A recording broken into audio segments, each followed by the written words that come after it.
경제적 상황을 여쭤보는 것은 맞습니다. 실비보험이 있는가 이것도 저는 여쭤보는 편입니다. 건강보험이 다 커버를 못해요. 최신에 나온 항암제들은 커버가 안 되는 경우가 있기 때문에 실비보험을 이용을 하는 경우가 많은데요. 실비보험 있어요? 라고 저는 처음 환자분이 오시면 이제 물어보고 그걸 이제 기록까지 좀 해놓는데요. 그렇게 해야지 이분이 나중에 어떤 치료가 필요할 때 그 치료를 내가 고려를 할 수 있는지 없는지를 이제 미리 좀 생각을 하고 이제 상의도 할 수 있고 그래요. 근데 뭐 어떤 분들은 실비보험이 있으면은 병원에서 더 비싼 약을 처방을 해서 돈을 벌려고 하는 거 아니냐, 이제 이런 의심을 하시는 분들이 사실은 좀 있는 것 같습니다. 저는 그런 얘기 들을 때 조금 좀 현타가 온다고 해야 되나요? 요즘 말로?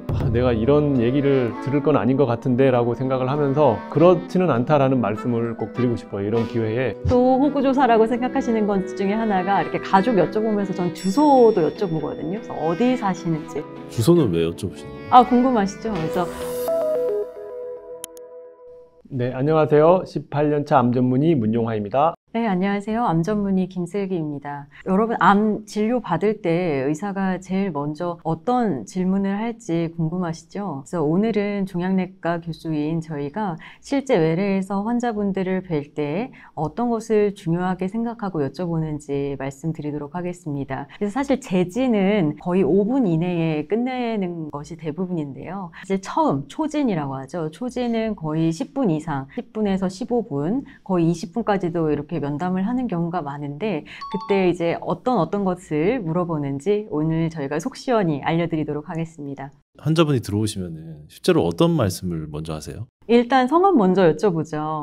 근데 제가 병원 갈 때마다 저는 궁금했던 건데 이름은 다 알지 않나요? 왜 이렇게 자꾸 이름을 물어보는 거예요? 맞아요. 그렇게 말씀하시는 경우가 많아요. 그래서 어떤 분들은 내가 도대체 몇 번씩 오고 있는데 이름을 물어보냐. 앞에 간호사도 물어보고 선생님도 물어보고 이과에서 물어보고 이과에서 물어보고 이렇게 언짢아 하시는 분들도 간혹 있거든요. 근데 사실은 환자가 바뀌지 않는 확인 차원에서 여쭤보는 것이 많습니다. 당연히 저희도 누군지 알고 있지만 한 번 더 여쭤보는 것이기 때문에 답을 해주시면 감사하겠습니다. 그래서 이거는 좀 서두에 말씀드린 거고요. 사실 암 환자분들이 처음 오시게 되면 여러 가지 꼭 여쭤보는 그런 항목들이 있습니다. 어떤 것들이 있어요?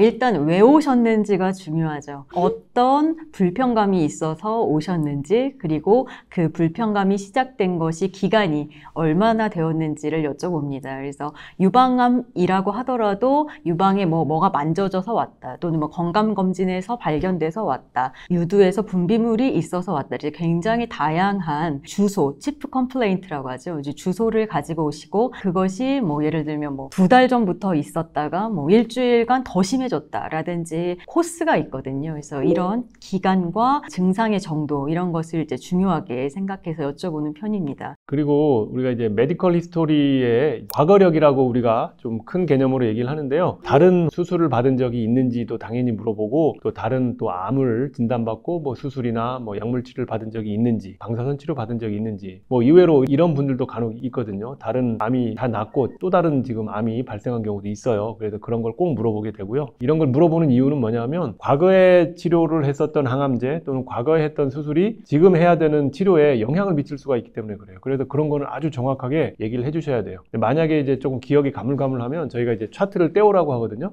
과거에 어떤 치료를 받았는지 그 병원 가셔서 그 차트 기록을 꼭 가져오셔라 라고 다시 한번 말씀을 드리곤 합니다. 네, 마찬가지로 이제 뭐 심장이 원래 약한 분들은 심장에 무리를 주는 항암제를 선택하면 안 되겠죠. 먼저 심초음파 검사를 저희가 선행한다든지, 또는 심장에 무리가 되지 않는 약을 선택하고요. 뭐 예를 들면 비형 간염이 현재 조절되지 않는 분들은 항암 치료하기 전에 이 비형 간염 바이러스제를 복용해야 될 수 있거든요. 그래서 여러 치료 계획에 다 영향을 주기 때문에 환자분이 어떤 병을 앓고 계셨고 또는 현재 앓고 계시고 하는 것을 아는 것이 굉장히 중요합니다. 직업 같은 거를 물어보는 경우는 왜 물어보는 거예요?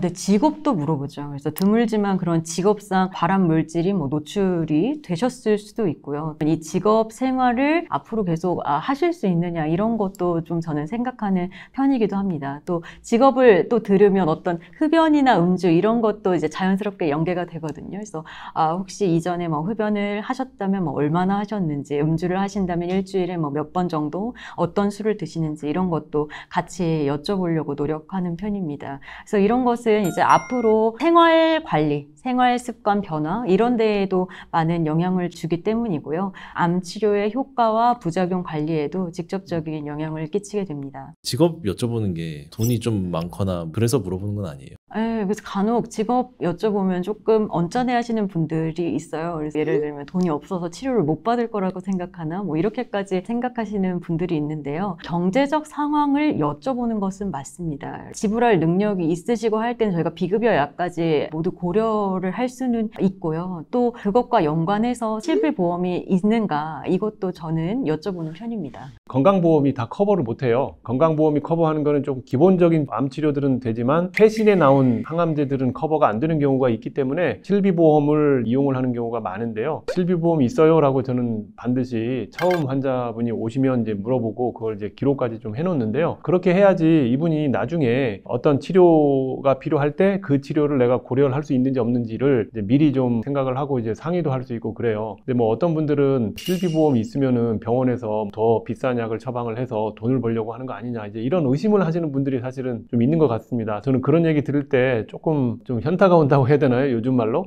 내가 이런 얘기를 들을 건 아닌 것 같은데 라고 생각을 하면서 그렇지는 않다라는 말씀을 꼭 드리고 싶어요. 이런 기회에 저희가 뭐 어떤 약을 처방을 함으로써 그걸로 인해서 개개인의 의사 또는 교수들이 수입이 달라지는 건 아니고요. 치료 옵션을 다양하게 생각하기 위해서 지금 당장 필요하지 않더라도 미리 저는 기록을 해놓습니다. 그래서 나중에 그런 거가 큰 도움이 돼요. 그리고 이제 뭐 호구조사라고까지 생각하실 수 있는데요. 저는 가족분들에 대해서도 여쭤보거든요. 그래서 가까운 가족분 중에 암 진단을 받으신 분이 계신다면 한 몇 세경에 어떤 암을 진단받으셨는지까지 여쭤봅니다. 그래서 이거를 참고해서 혹시나 뭐 가족적인 어떤 암 유전자라든지 가족성 암이 아닌지 이런 것을 좀 생각하곤 하죠. 또 호구조사라고 생각하시는 것 중에 하나가 이렇게 가족 여쭤보면서 전 주소도 여쭤보거든요. 그래서 어디 사시는지. 주소는 왜 여쭤보시는 거예요? 궁금하시죠? 그래서 예를 들면 이제 항암제도 선택의 옵션이 많은 경우에는 뭐 매주 와서 맞는 항암제도 있고 3주마다 와서 하는 항암제도 있고요. 방사선 치료 같은 경우에는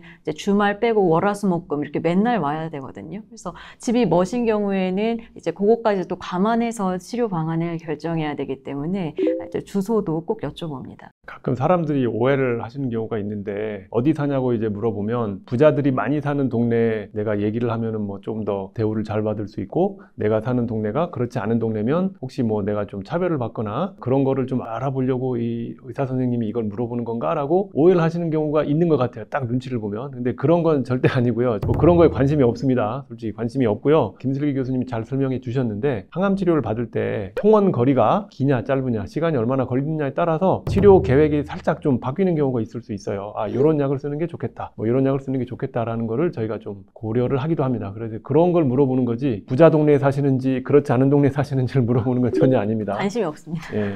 이제 끝으로 신체 진찰을 하죠. 진찰이라는 것은 사실 환자분 걸어 들어오실 때부터 시작이 되는 거거든요. 그래서 표정, 걸음걸이 이런 거부터 시작이 되죠. 그래서 표정이 안 좋거나 하면 어디 지금 통증이 있으신가 또는 걸어 오시는 것이 불편하신 경우에도 또 마찬가지로 허리 통증이라든지 이런 것을 또 제가 여쭤보게 되는 계기가 될 수 있고요. 또 유방암이다 하더라도 또는 뭐 자궁암이다 하더라도 딱 거기만을 진찰하는 것은 아닙니다. 그래서 임파절이라든지 간, 비장, 뭐 피부 이런 전신적인 진찰까지 사실 초진 때에는 진행해야 합니다. 암 환자가 어떤 특정 장기에 암이 있으면은 그 장기에 증상이 생길 수가 있잖아요. 예를 들어서 폐암이 있으면 기침이 나온다든지 뭐 이 흉통이 있다든지 뭐 숨이 살짝 찬다든지 또는 뭐 위암이 있으면 뭐 배가 아프고 뭐 소화가 안 되고 이런 게 있는데 그런 거와는 별도로 관계가 없는 것 같은 증상이 생기는 경우가 있거든요. 근데 그런 경우 사실은 좀 경험이 많지 않으면 이걸 놓치는 경우가 있어요. 이게 암 때문에 생긴 증상인지 아닌지를 모르는 경우가 있을 수 있거든요. 가령 예를 들자면은 피 검사를 했을 때 칼슘 수치가 굉장히 올라가는 경우가 있습니다. 이걸 고칼슘 혈증이라고 하는데 암세포에서 칼슘을 올릴 수 있는 호르몬을 분비를 해서 우리 몸의 칼슘 수치가 올라가는 거예요. 뼈에서 막 칼슘을 갈가내서 왜 칼슘 수치가 올라갔을까? 그리고 칼슘이 올라가면 전신 증상이 있을 수가 있습니다. 기운이 떨어지기도 하고 그런 여러 가지 전신 증상이 나타날 수가 있는데 그런 것들도 저희가 뭐 피 검사를 통해서 한번 체크를 하기도 하고 실제로 환자분들이 이런 증상을 나타내는 경우가 종종 있습니다. 네, 신체 진찰을 것을 전신적으로 진찰하고 또한 증상도 전신적인 증상을 여쭤보는 것이 바로 이런 비슷한 맥락이 되겠죠. 그래서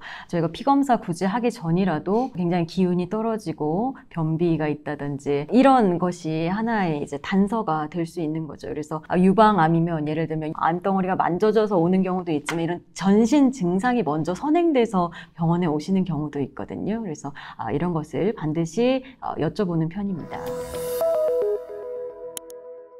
네, 뭐 이런 것까지 물어보나, 뭐 이런 거 계속 물어보나 궁금하셨죠? 이제 정리하면 이렇게 의사가 암 환자분들 처음 만날 때 묻는 질문들은요, 모두 향후 암 치료 계획의 아주 중요한 부분들입니다. 그래서 증상, 과거력, 생활습관, 가족력, 경제적 상태, 진찰, 전신 증상 이런 것이 모두 여러분과 치료 여정을 함께 하고자 하는 저희 어떤 의지가 담긴 거니까요. 앞으로는 어떻게 보면 이런 것들을 여쭤볼 때에 하나하나 잘 대답해 주셨으면 감사하겠습니다. 네, 오늘 영상 시청해 주셔서 감사합니다.